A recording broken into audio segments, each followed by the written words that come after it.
I must correct Dr. Pryor. Nations such as Nigeria, Ghana, Benin, and Burkina Faso were not innocent bystanders in the transatlantic slave triangle. They were willing participants. When European slave purchasers informed African suppliers that enslaved captives had overthrown ships, those suppliers responded by starving, drugging, and spiritually subduing the captives to make Europeans' journeys easier and rebellions less likely.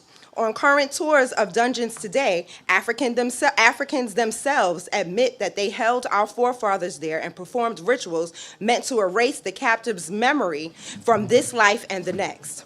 What was left unsaid is that Black mothers have suffered not only from drugs that they may have taken, but also from drugs administered by the hospitals during childbirth. And let's be clear, there are no poppy fields in New York. There are no fentanyl labs here. The US government has allowed waves of immigration that brought drugs into freedmen communities, fueling destruction alongside gentrification, erasure, and removal. When Black Americans began to fight the war on us using drugs with acupuncture and other healing practices, the U.S. government criminalized them, framed them, and locked them away. Once imprisoned there, they were subject to the same processes of control and erasure that the scholars spoke of earlier.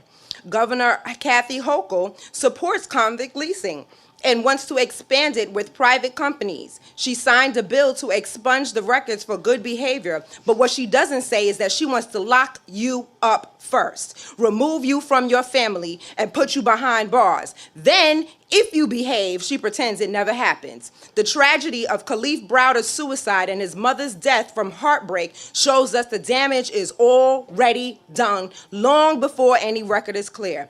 But reparations are not about Africa's role or even the symptoms or what is called badges of slavery.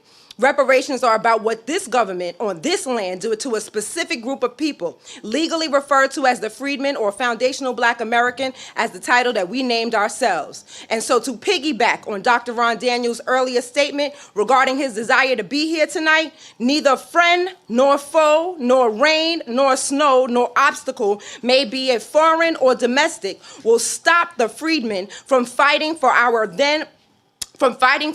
reparations claim and receiving our long overdue reparations. I just want to end by saying thank you to the Foundational Black American Grassroots for supporting us and funding us in our tireless efforts in standing up for our birthright from this government called reparations. Thank you. Thank you.